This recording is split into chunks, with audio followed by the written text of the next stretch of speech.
Okay, let's get started. So, welcome everyone. I guess for many of you who are part of the summer cluster, this is the culmination of the summer. I guess after this, we have next week. We'll have at the beginning of the week the annual retreat for the CIQC that some of you will be part of, and then the remainder of the week is the final part of the program. For those of you who are here for the first time, welcome to the Simons Institute. It's a mecca for theoretical computer science, especially for interdisciplinary research in theoretical computer science. And then, as part of that, we have the quantum pod, which is funded by CIQC through the NSF and through DOE. And so these workshops tend to be, very discussion heavy. There are panels, there are discussions you should during the breaks. And then lunch you're on your own. So this particular workshop is designed to be, we sort of decided that just as they say that, that real music lies between the notes, that that real research sort of lies between results.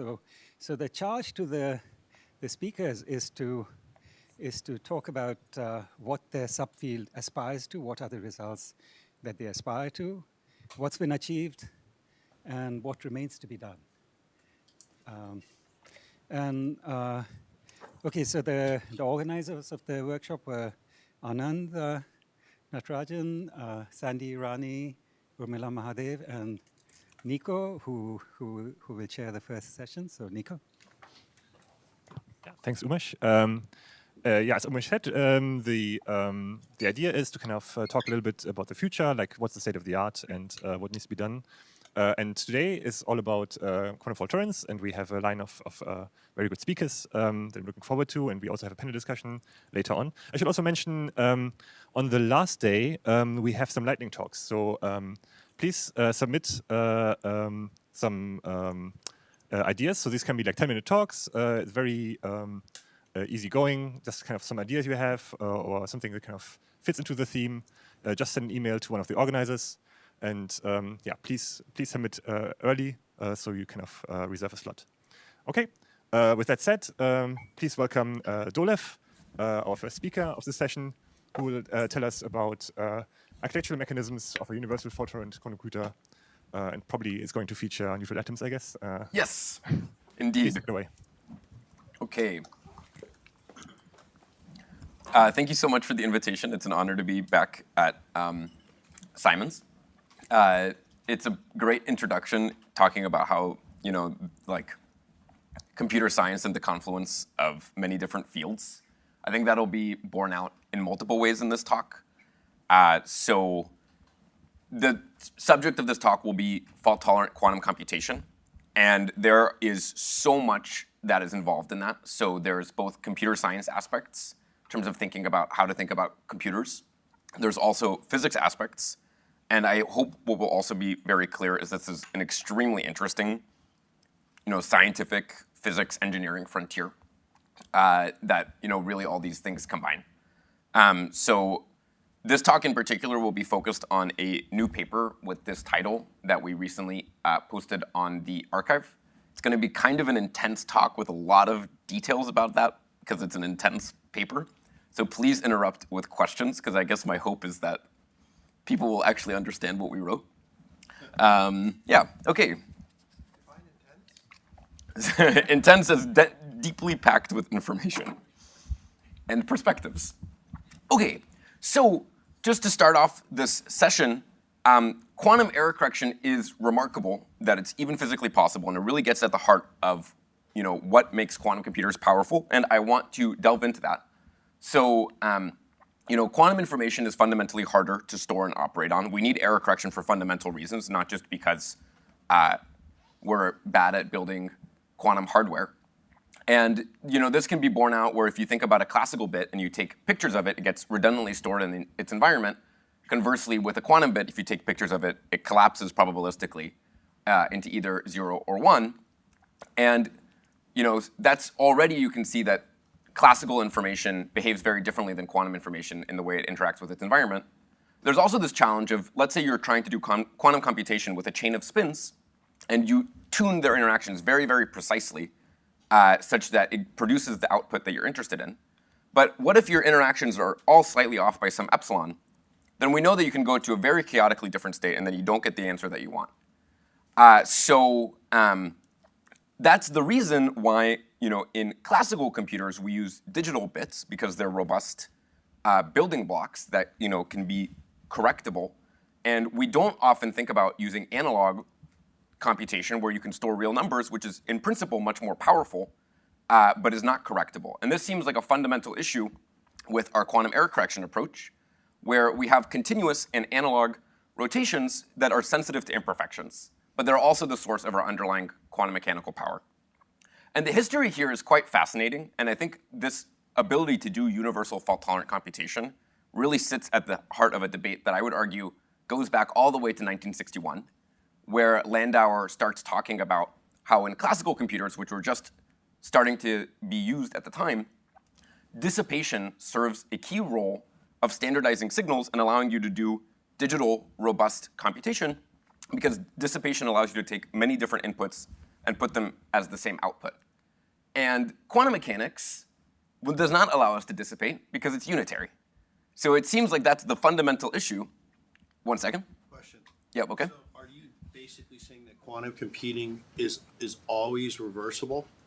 Because that's the foundation for reversible circuits, that paper. It doesn't have to be always reversible. There's a fascinating history. You would definitely like for it to be able to be reversible, to do unitary algorithms. And there, the history that's so fascinating is that actually the reason people developed reversible computation was as a way to try to get away from these dissipation fundamental energy costs. And then using reversible computation and those gadgets, so for example, Fredkin and Toffoli were pioneers in the area of reversible computation. Those tools were then used by people like Shor, for example, and others here, in order to develop some of the first quantum algorithms. And so it's kind of a fascinating history that yeah, I don't know if that answers the question, kind of. Kind of, yeah. It doesn't have to be reversible when you do quantum computation, but it is where a lot of the power comes You're from. saying that is a goal, correct? Yeah, we would like to be able to do unitary algorithms. There's also interesting dissipative algorithms, but what I think I'll show here that is so fascinating is that we're going to be able to make it unitary on the logical qubit level while making it dissipative on the physical qubit level, which is the thing that's so remarkable. Okay. Great. Okay. Drink some water. For an interruption. Not at all. Thank you so much for the question. So there's so much fascinating history here, but and the synopsis of it is that quantum computers are powerful due to the exact same underlying mechanisms that make them really sensitive to errors. And quantum error correction remarkably allows us to get around this, and the way that it works is we use entanglement to store information non-locally across many individual physical qubits. And by being delocalized, this logical qubit becomes hard to accidentally manipulate.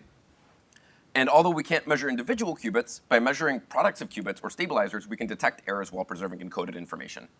And the thing that to me is just so remarkable is that you can do coherent, unitary evolution on the logical qubit that is stored in the entanglement between the physical qubits, while applying dissipation on the underlying physical qubits. And that is part of what allows you to do universal quantum computation in a fault-tolerant way. And this comes back to this famous argument between Shor and Landauer, where Landauer was, 30 years after writing some of these original papers, criticizing Shor that he's describing an analog computation, and we know it doesn't work because you can't correct errors. And Shor's response was that although the computation is analog, the errors are digital. And this comes down to the wave-particle duality that we have in quantum mechanics. So, okay, I personally find this fascinating, and I think one of the things that I hope that you can take away from this is that quantum error correction is an extremely exciting scientific and physics frontier. And just like all other physics frontiers and scientific frontiers, we do experiments, learn things, and do new experiments. And it really is a tremendous amount of fun. So if it's not something you're working on, I hope it's something that you might be interested in. Okay, so a classic example of this is the Kitaev toric code, where we have physical qubit physical qubits laid out on a two-dimensional lattice with periodic boundary conditions. And the error-free state of this Tor code is the configuration where all x and z checks, these four-body checks, are simultaneously equal to +1. And in this state, we can just directly read off the logical information by looking at the vertically and horizontally propagating x and z strings in the system. And what happens functionally is that if we have a physical error on this qubit here, for example, then we can measure these z checks without disturbing the underlying physical qubits, or without projecting the underlying physical qubits, and then detect that an error happened here just by looking at these two z checks being -1. And then we can infer that this error is here, and this inference process we call decoding. And as our lattice size or code distance d increases, we get more opportunities for errors, but we also get more checks. And this leads to a threshold behavior where we can, in principle, imagine exponentially suppressing the logical error in the system by increasing the size of the code d. And all we have to do is be below a characteristic threshold, which is at the scale of roughly 1%, which is actually quite achievable. And this starts to offer a realistic route to getting to extremely small errors. So I was not around at the time, but at least the historical account that seems very legitimate is it was really this theoretical breakthrough of quantum error correction that allowed the field of quantum computing to take off. And it's been understood since the beginning that we will eventually need to switch to performing our algorithms with logical qubits instead of with physical qubits. Yes? What do you mean by the wave-particle duality thing on the last slide? Great. Actually, I think I'll show you a little bit better in a few slides, or later in the talk. But what I mean is that you can do, at a high level, you can do coherent unitary evolution on the logical level. And that involves, like continuous wave-like behaviors of quantum mechanics. But when you measure, things project into particle-like behavior where you can remove the particles from the system. And they become digital-like errors, which is just truly remarkable. Did you also have a question? Or? I have another one, but I don't want to be too controversial. So Sabine Hassenfelder, and I don't know anything about her, she claims this doesn't scale very well, but she doesn't provide details in her YouTube. So I was just. I see. So I don't know if she's just sour grapes or what. I cannot comment on her in particular, Okay. but Okay. so the thing that's remarkable is you can do universal fault-tolerant computation with an overhead that's only logarithmic. And I'll show you now all of the ingredients that are involved in doing that. Yeah. Okay, great. Thanks so much for the engagement. Okay, so our approach to quantum error correction is, and quantum computation broadly, are these so-called reconfigurable atom arrays. And what this looks like is we have atoms trapped in optical tweezers. We can move them around in the middle of the computation, and when we want to entangle two atoms, we zap them with a laser that excites them to these so-called Rydberg states, gets them to entangle, and then the information is stored inside of this long-lived hyperfine qubit that can have coherence times on the scale of seconds. And the two really unique opportunities are that of non-local connectivity and parallel and efficient classical control, which will be borne out in this talk. If you're at Berkeley, I highly recommend finding this guy here who just started his lab here at Berkeley and who is a real pioneer of this technology. Okay. Great. So back in 2022, we used this to make a Tor code on a torus, which was one of the first quantum circuits we did. And this movie shows how this quantum system works. So we have 16 data qubits here that are fixed in static tweezers. And then we have ancilla atoms that are rocketing around the system. And every time we put them into a new pair, we pulse our global excitation laser, and this causes them to entangle, which is these red ovals here. And what you can really see here is the non-local connectivity allows us to, for example, make a torus, where here we move atoms across the system and allows us to make new types of error correcting codes. The other thing is that of parallel and efficient classical control. We can control this complex system just with global moves and global pulses of our entangling laser, which turns out for error correction works very well. Okay. Okay, great. So for the remainder of the talk, I will first breeze through some of our previous experiments that we did in error-corrected quantum processing, and then I'll tell you about our new experiments where we tried to systematically understand all of the elements we need for doing universal fault-tolerant quantum computation. So one of the key tools that we will use, yep. Oh, so yeah, thanks. How did you do the periodic boundary conditions for the torus there? So here we moved the atoms across the system. So, okay, it's this part right here. When they move across the system, the ancillas go and complete the torus. So we can do, in principle, any connectivity. This one, yeah, let me just leave it there. That's how you make the torus. Great. Thanks so much for the question.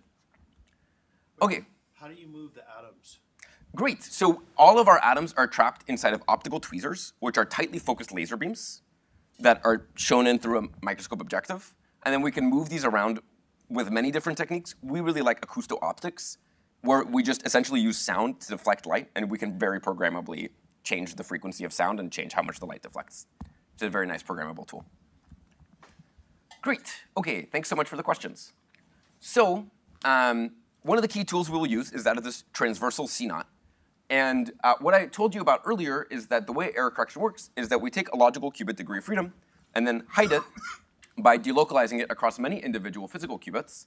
And what this means is that it becomes protected from the environment, but it's also now very hard to do operations on it. If I want to, for example, entangle these two logical qubits on a chip, it's something that can be very hard because now I need to get somehow this delocalized wave function to interact with this other delocalized wave function. But if I can move the atoms, I can just put them right on top of each other, directly interact them just with a simple single global pulse of my laser beam, and then move the atoms back. And there are many benefits of this approach, and that is one of the key tools that we will use in this talk. So one is that it's inherently fault-tolerant. What this means is that we only need roughly 1 round of stabilizer measurement between gates instead of d rounds of stabilizer measurement. Excuse me. And fault tolerance here means, strictly speaking, that errors cannot spread within the code block. It also gives us long range and direct connections between logical qubits, which for large-scale algorithms can have significant savings. And finally, there's this aspect of efficient control, which is that if I want to do a logical operation, instead of having to do a unique operation to each individual physical qubit of the block, if I want to do this transversal entangling gate, I just take this whole big block and work with it as if it's one big atom, and then do one big laser pulse to this one big atom, and do my logical operations that way. So working with everything in a highly parallelized fashion. And using these principles, we started studying some first-generation error-corrected algorithms, where we also segmented our processor into multiple zones, where we have a storage zone where we can store qubits for long times with our idle coherence times. If we want to entangle two logical qubits, we move them into the entangling zone, interlace them, and pulse our global laser. And then we can take these logical blocks, move them to the readout zone, and separately measure them so that we can measure some of our qubits in the middle of the circuit. OK? So we studied various things with this in these first-generation error-corrected algorithms. And here the goal was to just try to gain some understanding of what does it look like to do error-corrected algorithms. And we learned various lessons. So one important lesson we learned, I'll describe here. So one of the things we tried to study is how well we can entangle two logical qubits. And in particular, what we did here is we made, first here, 2 distance 3 surface codes, so this 3 by 3 lattice. We use instillas to measure the stabilizers just once, and we move the instillas away, and then do this transversal entangling gate. One of the important properties of error correction is that we should really see that operations improve as we increase the system size, and here we studied this from 3 to 5 to 7. And we saw that very, very slowly, the system slightly gets better as you increase the size of the code, here only by roughly 20% every time we increase the code distance from 3 to 5 to 7. So we really would like to get to 10 to the minus 10 errors, and we're not there yet. But it was the first time that we started to see that we can improve operations as we increase the size of the code. But one of the things that we learned that was so important from doing these experiments is that it's really important to decode our logical qubits jointly and to do this inference process using all of the information you have in the system.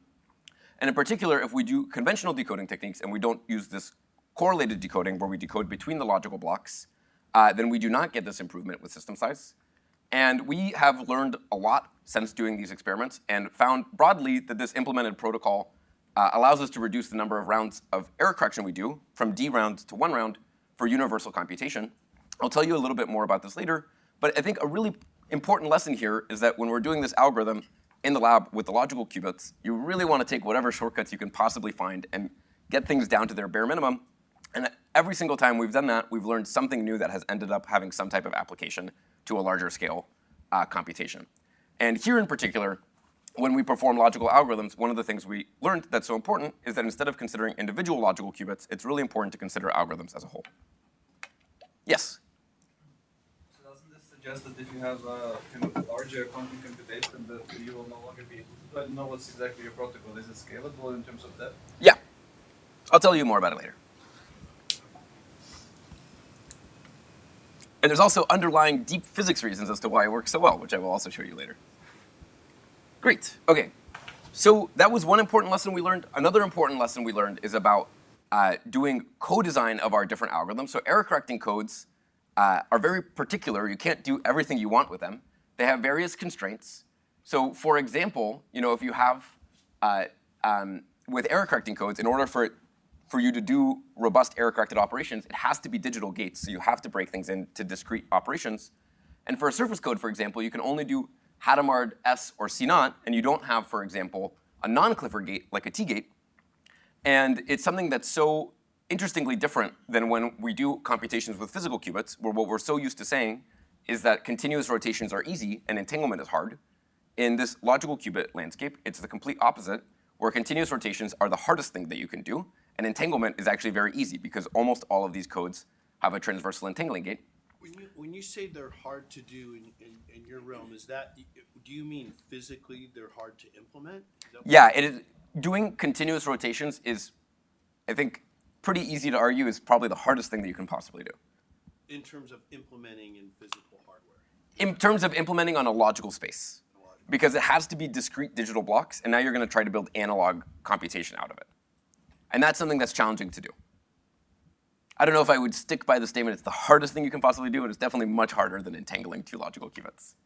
So one of the things we learned here that was so important is that if you're designing an algorithm, you really want to be clever in coming up with a way to use your error correction to do this gates. And actually, Dominique, hanging out back there, was really critical to these experiments. So you should go ask him some questions. But the idea we had here was that, OK, it's hard to do continuous rotations, but entanglement is easy. So can we do some interesting type of quantum simulation where here we just did quantum scrambling using discrete building blocks and discrete gates. And here in particular, we used 3D error correcting codes. I'll tell you more about the 3D error correcting codes later.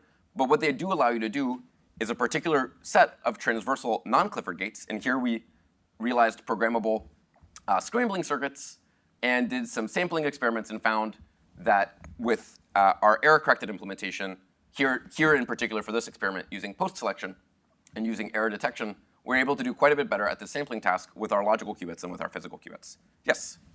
Could you give an example of what jointly decoding two logical blocks would mean? For a single block, let's say minimal weight perfect matching, but when you have multiple things, algorithmically, what does that look like? Great, yeah. So functionally what happens is when you do a logical gate, if you track all the ways that errors can propagate, you start to get hyperedges between the different codes. So in a conventional setting, you would decode them independently. In a joint setting, you would now have a hypergraph that has hyperedges that connects these different stabilizers. And so now an error here, if you see an error here, you're also likely to infer that there's an error here, for example. Does that make sense? Yeah, and then would you use machine learning or something? There are tons of different options. Maybe it'll be useful in 20 minutes. Great. OK, when did I start? I think I started maybe at 45? Yeah, you have time. OK, great. OK, fantastic. OK, so we learned a lot from doing these first error-corrected algorithms. And here the goal was poke into a lot of different parts of what does it look like to do error-corrected algorithms and what do we learn. And in terms of some of our experimental findings, one was the importance of doing parallel control over logical qubit blocks. Here's an example circuit where we made a GHZ state between logical qubits. And it's a 70 physical qubit circuit, but this is the first logical circuit we did. It's just a very simple 10 logical qubit circuit, where here we have 5 data logical qubits, and here we have 5 ancilla logical qubits, and then we're doing transversal gates where we just think about what are the blocks doing in a very simplified parallel way, and this is why we can do these complex error-corrected experiments with just a few students in the lab. That was one really important lesson. Another important lesson was the importance of considering algorithms as a whole as opposed to individual logical qubits, and this led us to reducing the overall overhead of our error correction. We learned about the importance of doing fault-tolerant compiling, where you can design algorithms and error-correcting codes to each other. We found that errors get digitized when we do quantum circuits.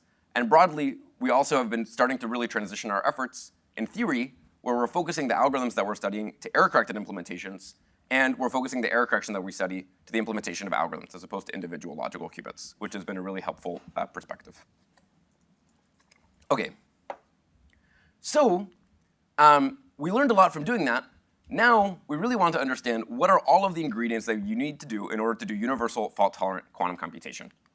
And again, from a physicist perspective, it is truly remarkable that this is even possible because we need to dissipate errors on the physical qubits in the system while realizing arbitrary and unitary evolution on the logical qubits stored in their entanglement. And that sounds really challenging.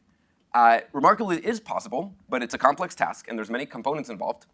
See, here we studied what we really believe are all of the components that you need in order to do scalable and universal fault-tolerant quantum computation. We'll implement all of them here. And not only will we implement all of these different aspects, by studying the underlying mechanisms of how these all work, we find significant simplifications to the error correction and to the architecture. And we also see some really interesting physics. OK, great. So to state the goal one more time, very complicated to do universal fault-tolerant computation. Sometimes it's even confusing. What do we even have to do? So here we did everything, and we studied how it all works and tried to get down to the core underlying mechanisms of how it works so that we can really simplify our understanding and streamline the architecture. So in terms of these core ingredients, I think they're really beautifully summarized by this visionary work in terms of fault-tolerant computation with constant error rate. So in terms of things we need to be able to do, when we do computation, we generate errors, and we need to be able to remove the entropy generated by this by our faulty computation. So we need to do this entropy removal, and critically, it also needs to be below threshold. That's going to, in kind of talking about scalable operations, that will allow us to do deep circuits with theoretically a logarithmic overhead, if you can exponentially suppress errors by being below threshold. We need to be able to do fault-tolerant logic, but not only do we need to be able to do fault-tolerant logic, we also need to be able to use it to realize arbitrary unitary operations on our logical space so that we can do any computation that we want, also with a logarithmic overhead. And finally, we need to be able to do deep circuit computations while ensuring that errors don't build up, and that we can keep errors constant in the system. So these are, in our view, these four kind of really key elements, and this is what we're going to study here. OK. Any questions about that? I have a question that Matt posed a while back. Does there exist any architecture where logically rotations are easy? It's not impossible. Maybe someone else here knows a different answer, but I think it's almost always not possible. And I would maybe say probably not. Feel free to disagree. There are some no-go results that you can't get like a universal gate set on a square fractal code, but there's certainly some codes where it's easier. You can get like a larger set of codes where it's like harder to implement. And probably we'll maybe touch on that in the panel. Yeah. Great. OK. So excellent. OK, so the first thing we need to establish is how does error correction work, and how does stabilizer measurements remove errors from the system in order for us to be able to understand all of the different mechanisms of this universal fault-tolerant processing. So here we have a very simple setup where we're going to have a distance 5 surface code, and here do up to 5 rounds of repeated error correction on it. And the way we do this is we have a 5 by 5 grid of data qubits, and then we use ancilla qubits to measure stabilizers in the system. We then take these ancillas, and just for these experiments in particular, we put them into storage, pick up a new group, do the entangling gates, put them back, pick up a new group, do the entangling gates, and put them back. And in this way, we do up to 5 rounds of error correction. And as a very simple test case to understand how does error correction work, we inject errors into the system intentionally. And here, we're in particular injecting global coherent errors on the data qubits. And we inject global coherent errors every unit time step. And then as we do more and more rounds of error correction, we see that the error correction suppresses the buildup of logical error. And this is due to 2 physical mechanisms. So one is this Zeno effect, which is something that's unique to quantum computation. And this is really an example of this wave-particle duality, is that you have some slight over or under rotation of your spins. But when you measure stabilizers, they snap to either having an error or not having an error with a probability of an error of theta squared. That's one effect that already reduces the errors in the system. The other is that you can track errors and do this inference process. And in this way, you remove entropy from the system by tracking where all these errors are. And we can identify these 2 different mechanisms. So by not looking at the values of the ancillas, we're only using the Zeno effect. And we see that that suppresses the logical error by some amount. And by also using the ancillas in the decoding, we further remove the entropy from the system and get to a lower logical error. So these are the 2 underlying mechanisms of how this repeated error correction is protecting us against different types of errors. Yes? Yes, absolutely. So what we do here is we inject global coherent errors, and we do it at each unit time step. And then for 5 rounds, we're doing error correction at all unit time steps. For 1 and 2 rounds, we're doing error correction at fewer of the unit time steps. And so what happens is that errors build and build without you checking them and without the Zeno effect removing the errors. So just in a very simple way, this is a really important mechanism of error correction. It keeps the system in a known state, and it also, by tracking the errors, removes entropy. Yes? Are you putting the same error on each qubit? Yeah.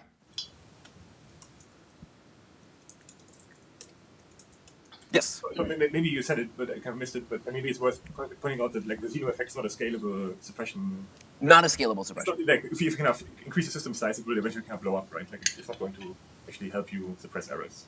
I'm not sure I agree with that. I think if I have like a distance 1,000 by distance, like a 1,000 by 1,000 surface code, if I have some small rotation theta Yeah.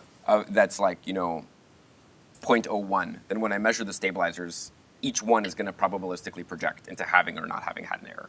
Right. But then you assume you don't correct, or like maybe a bit. No. We do both. Right. So if you only do the Zeno effect, then the errors will build up and you'll be above the threshold. And That's my point. Yeah. oh yeah. But these are both important mechanisms of how the error correction works. But Yeah. that's saying that Zeno effect is not going to help you.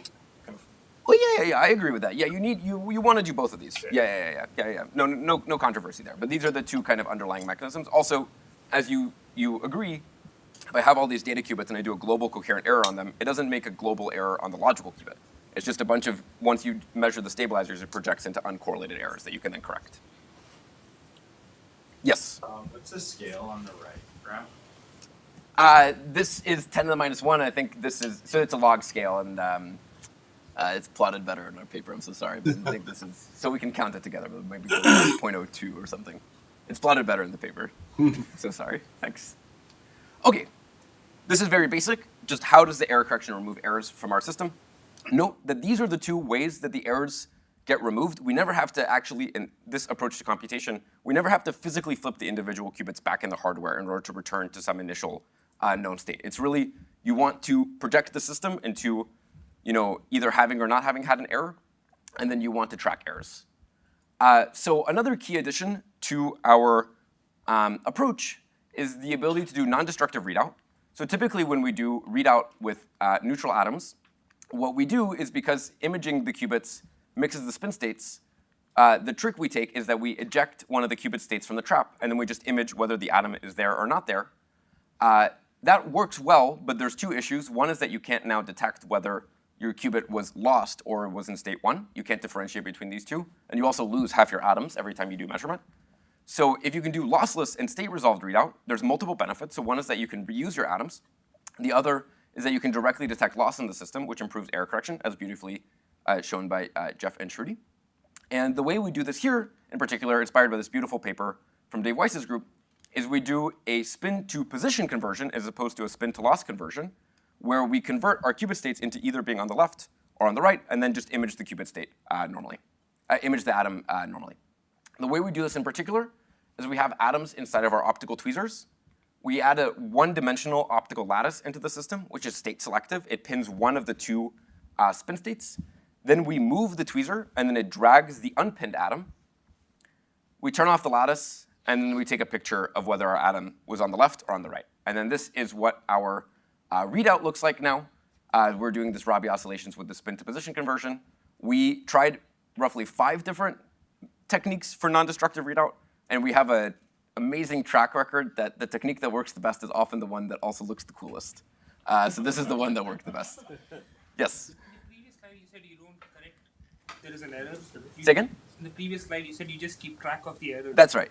Till what point do you keep track of the errors? Suppose you start doing a computation, you keep track of the errors as they propagate through your computation. Yeah, the amazing thing is that when you do this Zeno effect, when you do this projective measurement, and this is one of the really important things pointed out, for example, from this really early work by Harnov and others, is that when you measure stabilizers, it projects into either having or not having an error, and this is a Pauli error, like an X or Z. And when we do universal computation on the surface code, for example, even if it's universal, we do it via teleportation of a resource state, and the circuit itself on the physical level is always Clifford. And you can always just track this Pauli error through the Clifford circuit. So you need to know about it, and you need to know about it in order to make decisions in the middle of the circuit, but you never have to say, oh, this physical qubit has an error, I have to flip it back. Except when you're doing transversal non-Clifford gates, but yeah, okay.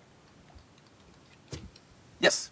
I didn't really understand this part. Can you translate what it means in terms of just the mathematical measurements? This one? Yeah. It means that we can now detect, so we don't throw away our atoms. Okay. So we keep all of our atoms after we measure it. And we also can detect if the atom was lost. And I'll show you why that's so helpful. Okay. Great. Yes? This is the best way according. The best way we implement it, yeah. But how do you measure it? Is it just the error rate of the measurement, or do you also consider other side effects? For example, do you heat here the atoms so later when you use them they will have higher error rate? So like how do you take that into consideration? So it was the best via our generic holistic evaluation, but broadly, the fidelity of this readout was 99.5%, and it gave roughly 0.3% loss every time we did it, which was much better than our other techniques without having to do a bunch of other crazy stuff. So you look at the measurement itself, but not at the whole algorithm. Also in a kind of holistic sense, yeah. Okay, I'm realizing I am now starting to run behind, so I'm gonna speed up a little bit and then take more questions. Okay, so we can use this technique now in order to do our, be able to detect loss. And here in particular, we're going to try to benchmark how far we are below threshold by using all of these techniques. Here for just up to 4 rounds of error correction. We'll do more rounds of error correction later in the talk. And in this very confusing image, what we do is, this is a projective image of all of our data and oscilla blocks.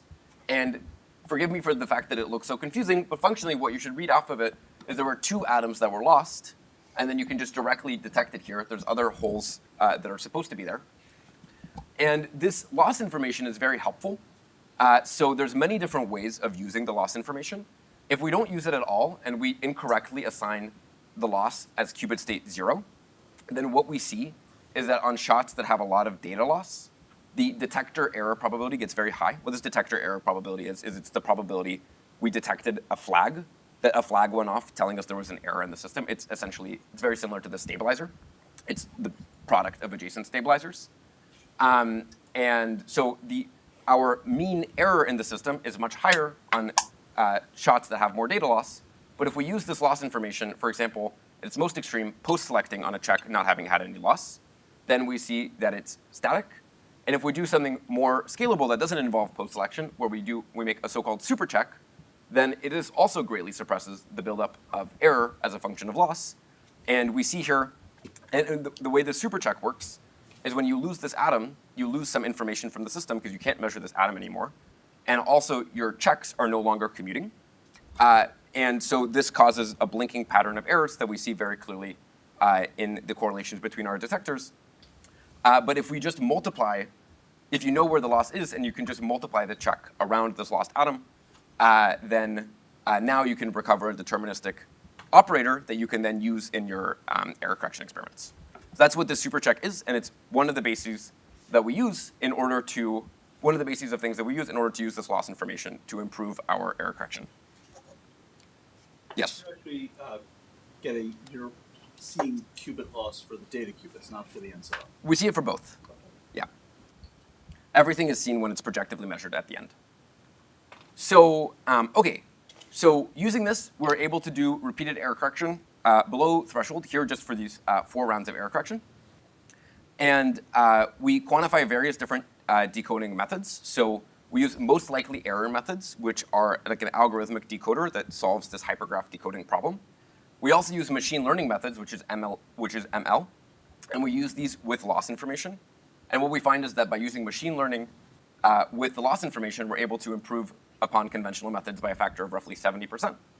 And if you look at this as a function of the number of losses in the shot, so on the right is all of our data, where we're a factor of roughly 2.1 times below this threshold. Here, as we go to less and less loss, all of these different decoding methods converge, and we start to become roughly a factor of 4 times below this threshold. But here, on this plot, only on the right, involves some post-selection. It is a cumulative density function plot.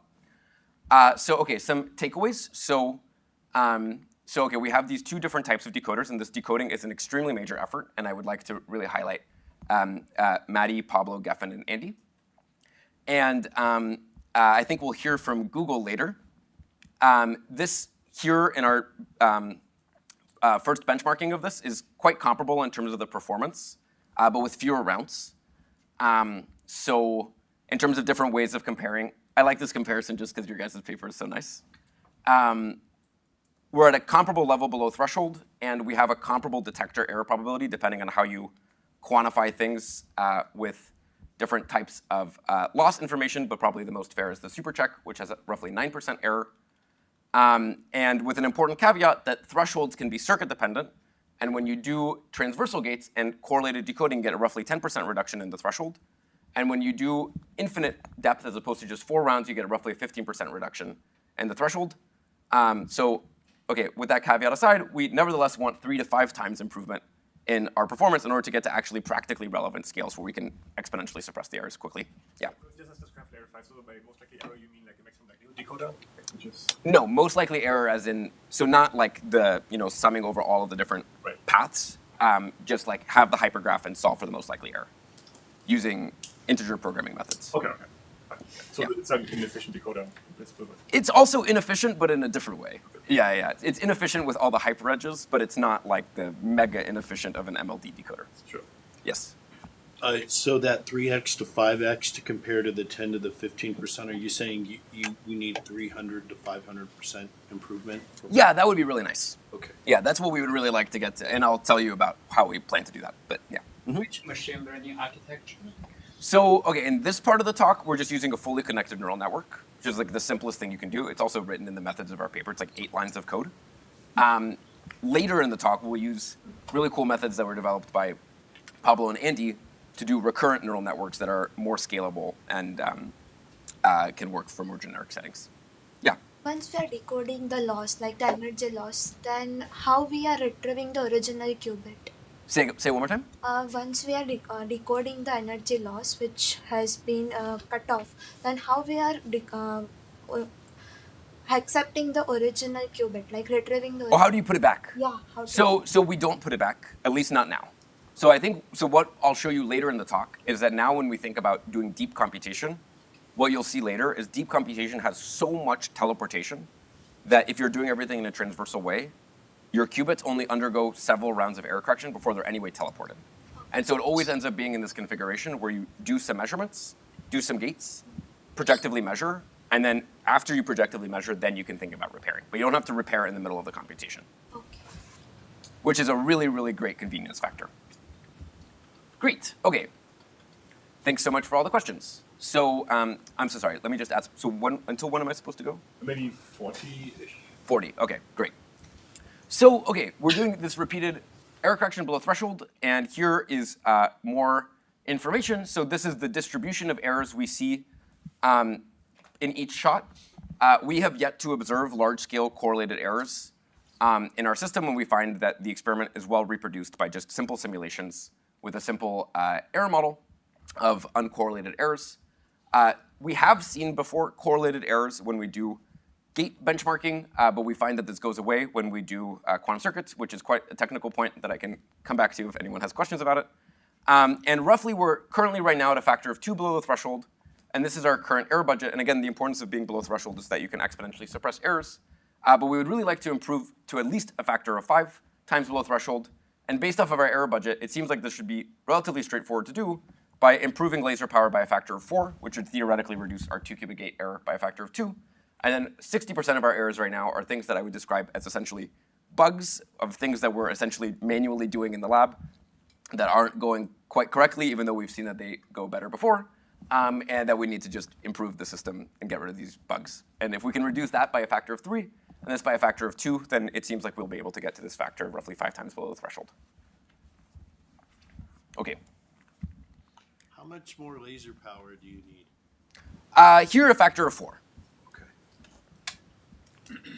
So, okay, sorry that was quite technical, but but the importance here is that we can now see that our system is performing at a factor of roughly 2 times below the threshold, and we understand the system pretty well.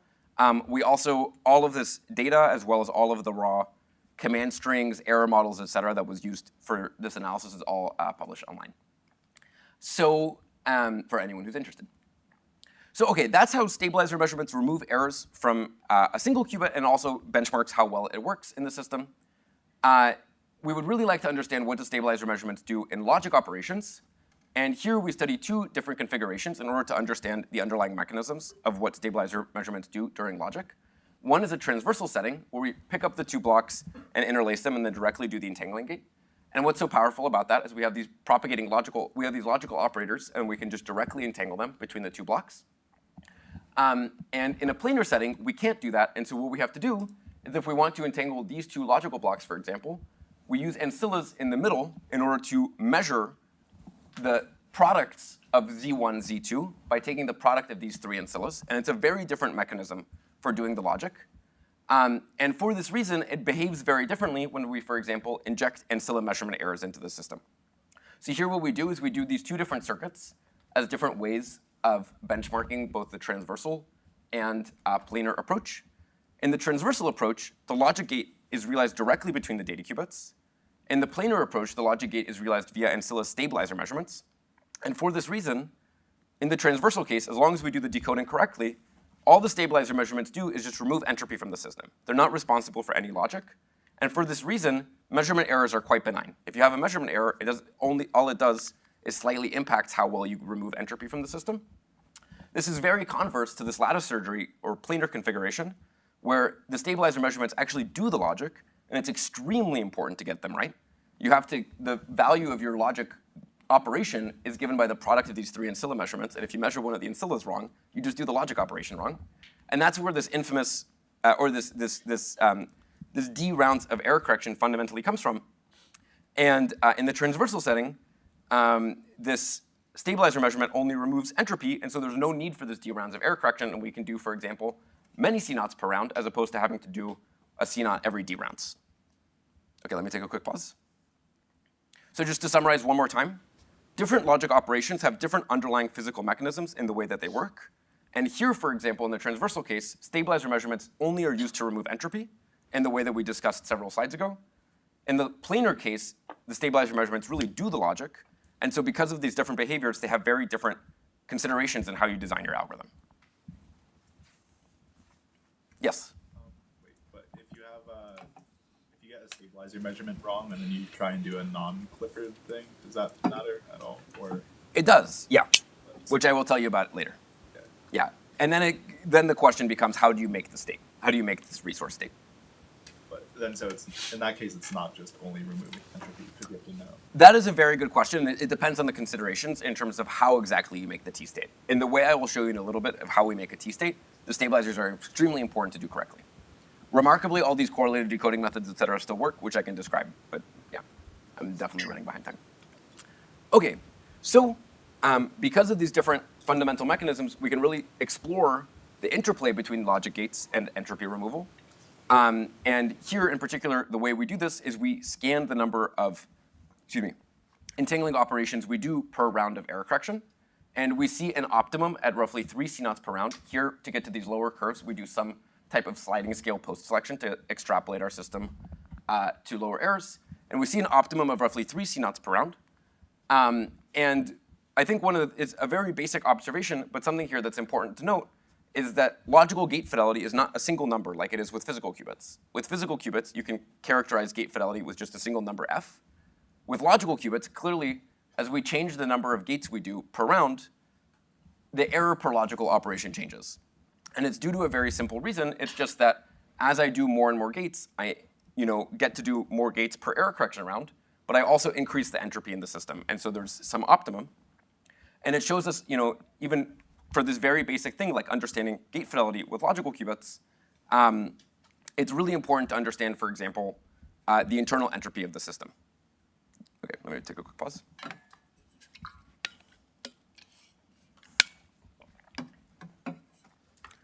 Okay, so to summarize one more time, logical gate fidelity is not a single number.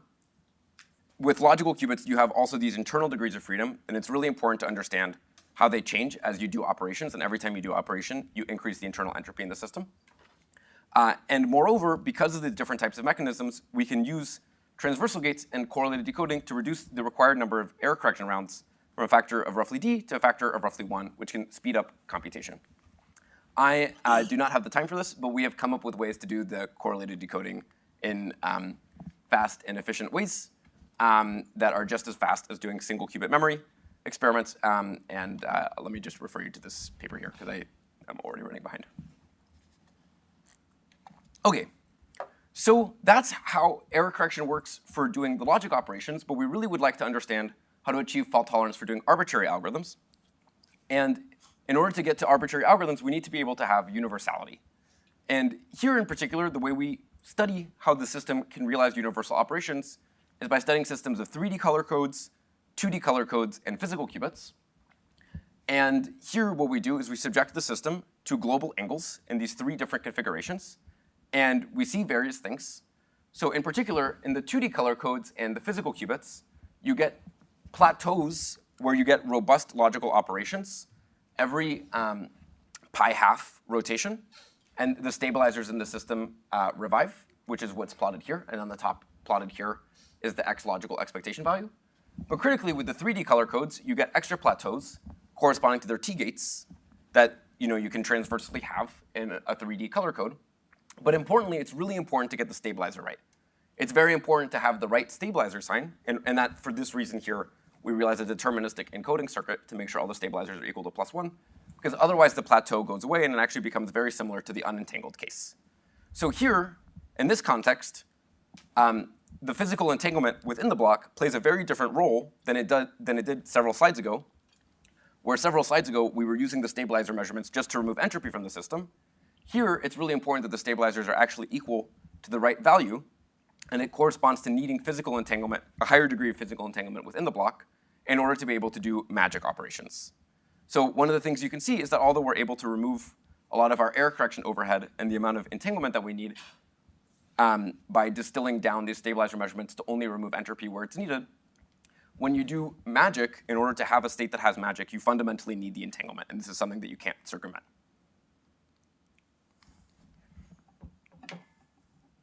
OK.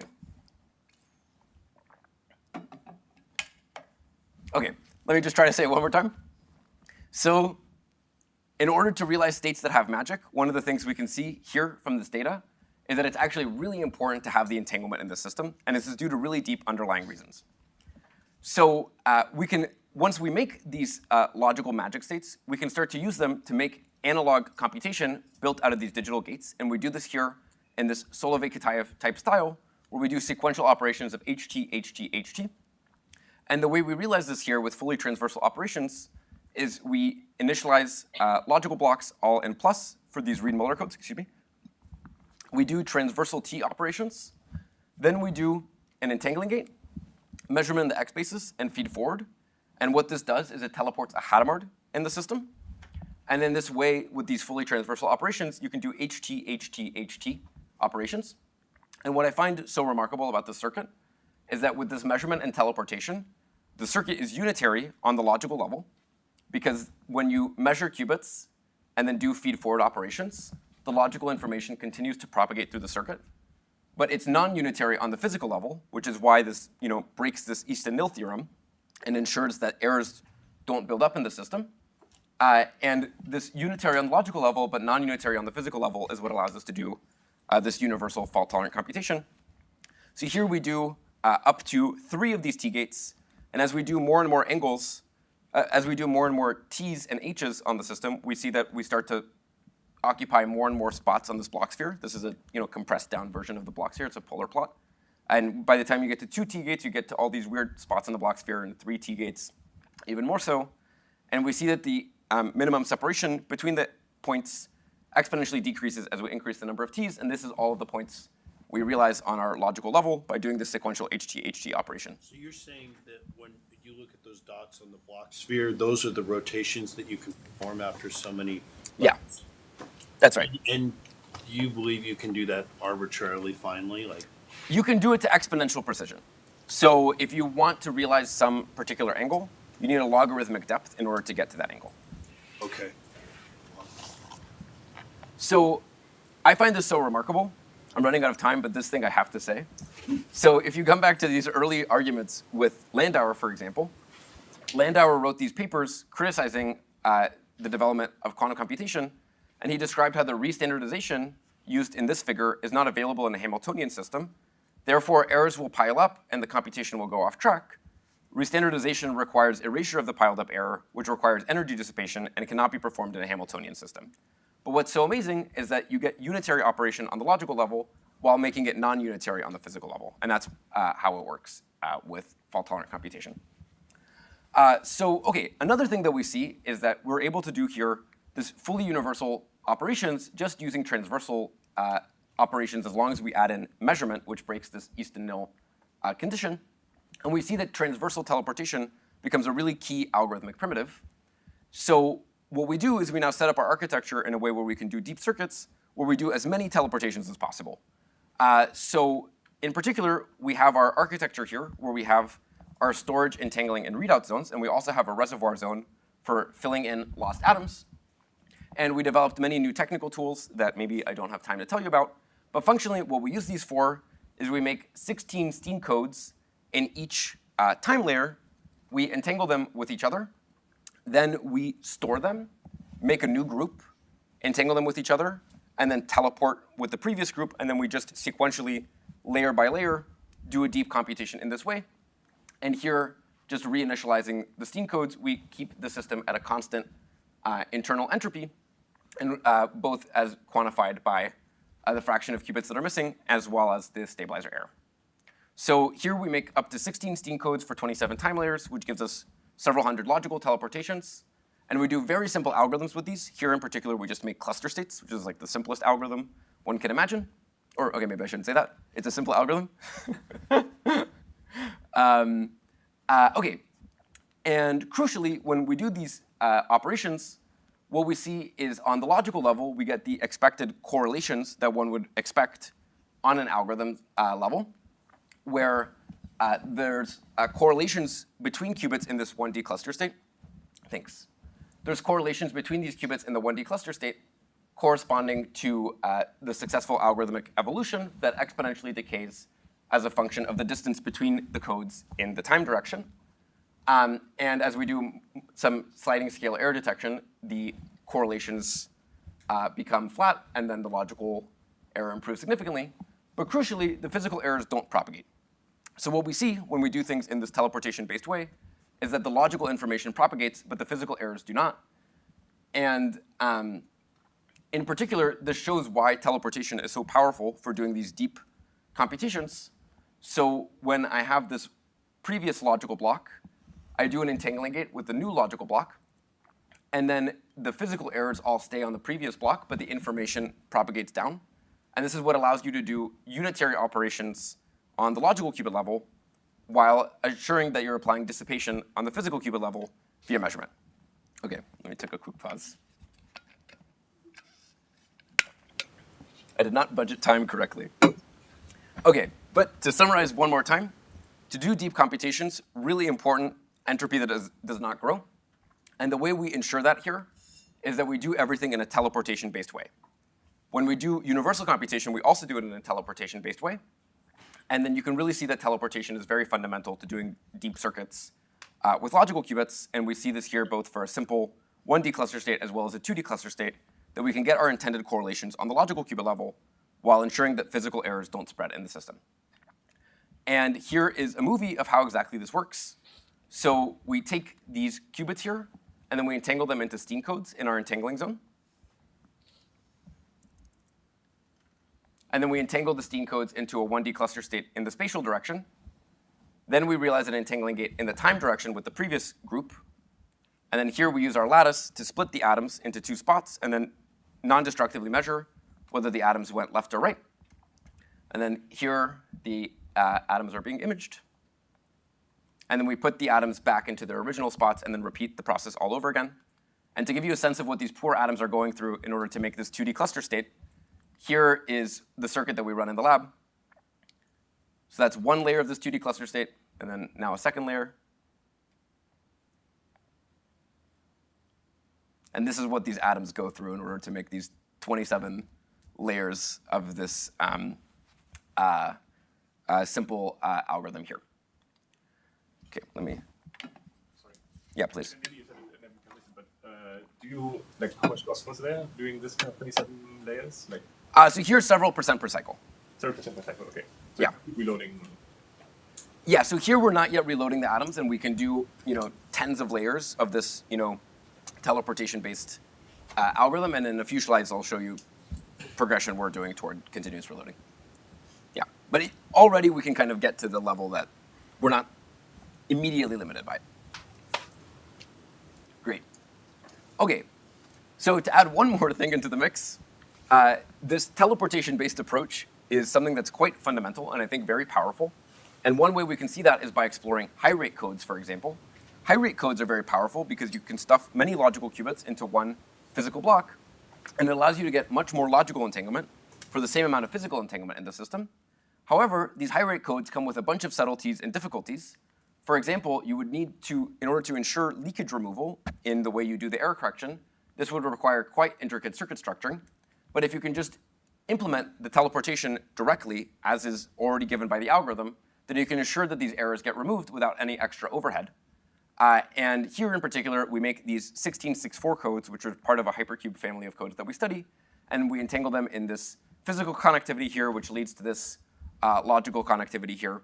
And we see that they have the same behavior that with these high-rate codes, the logical information propagates. We can also use tricks on the logical qubit level for these high-rate codes where you can do, for example, permutations to extend the correlation length.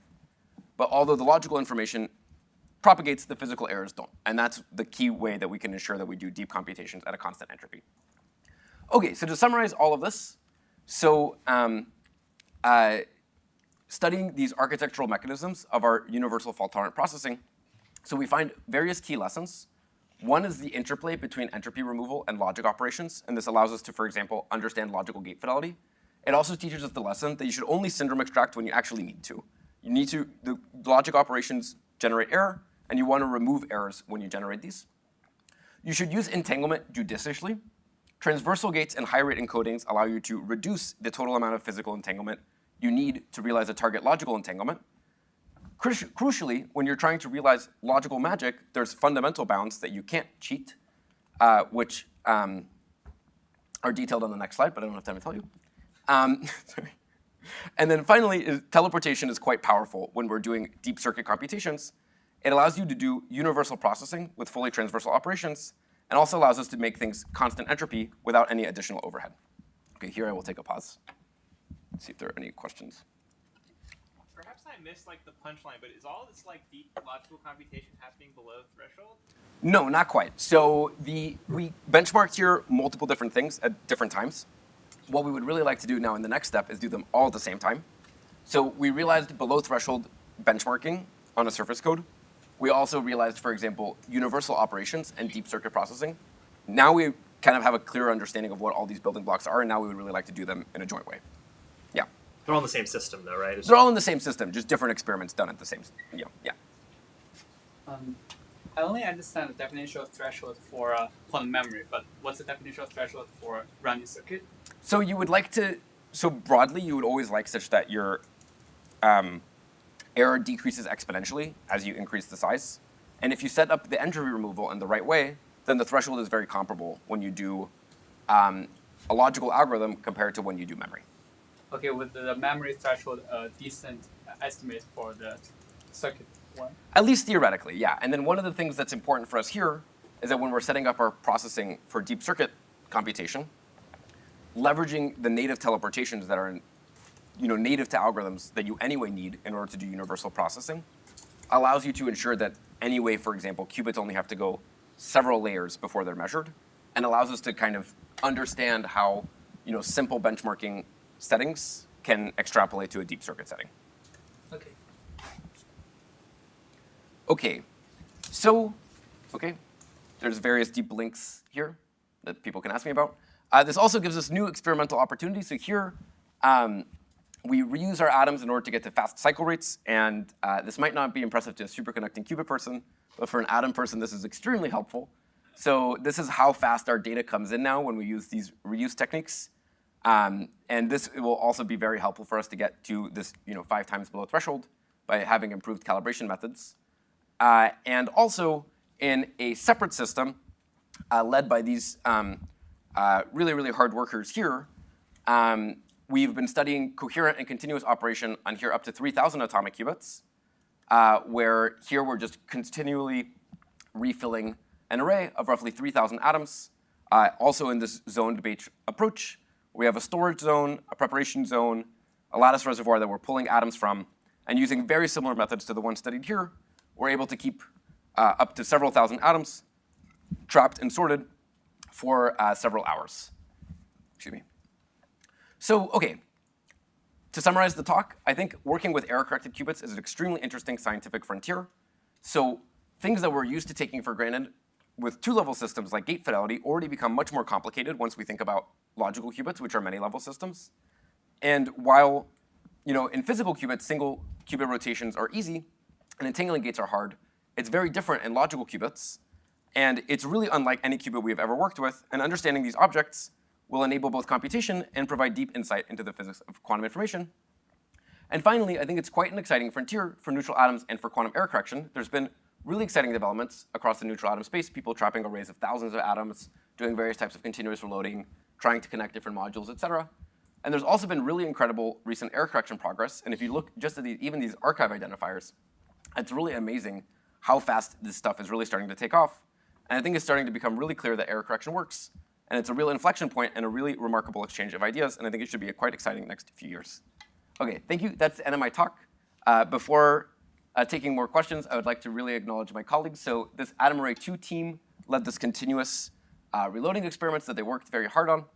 And this is our Atom Array 1 team. And in particular, I would really like to highlight Sasha, who's technically a second-year graduate student, but she's extremely bright and worked very hard on these experiments. And lastly, I am starting a lab at Caltech, and we would love to collaborate. So please come visit us. Thank you.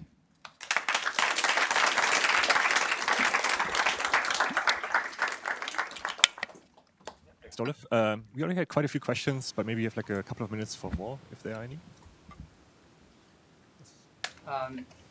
Please correct me if I say something wrong. So I remember Pablo told me that we can only operate the array row by row and column by column. Does that imply that there's a no-go for, let's say, apply BB code? And would that imply that we need more tailored design of some balanced product code for atomic array?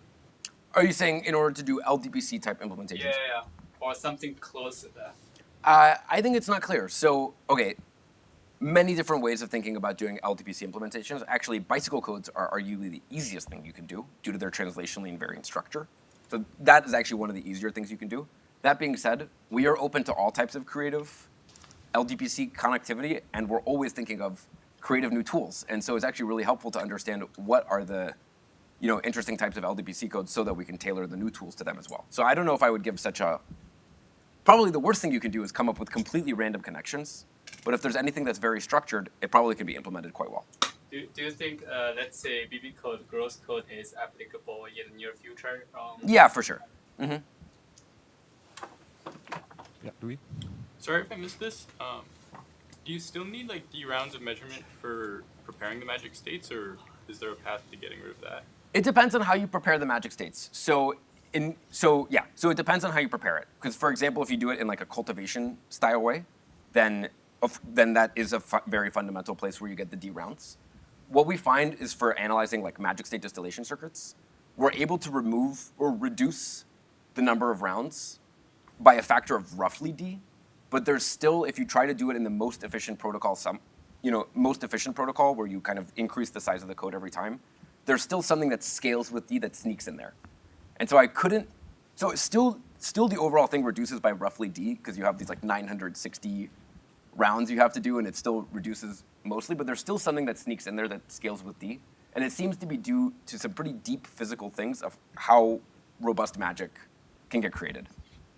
Sorry, which distillation protocol are you talking about? So, for example, one of the things we analyzed in this paper we call algorithmic fault tolerance is doing a magic state distillation where we do a transversal circuit to encode in a 15-to-1 code and then teleport this information onto a surface code at the end. That reduces something by a factor of roughly D. But then and for that particular circuit, reduces it by a factor of D. But now when you try to do a very deep computation, and you want to, most efficiently grow the code and kind of do the most efficient distillation protocol possible, then it seems like there might still be a factor of D that sneaks in. But that requires more analysis. But it's also pretty interesting. Okay, maybe remind me your question, and then let's keep them for the panel discussion, where we have plenty of time for further questions. Yeah, so let's first of all thank Dolev again for the very nice talk. Let's have a 30-ish, 20-ish coffee break, and then we have Eddie, who will tell us about what IBM has been up to. Yeah, thank you.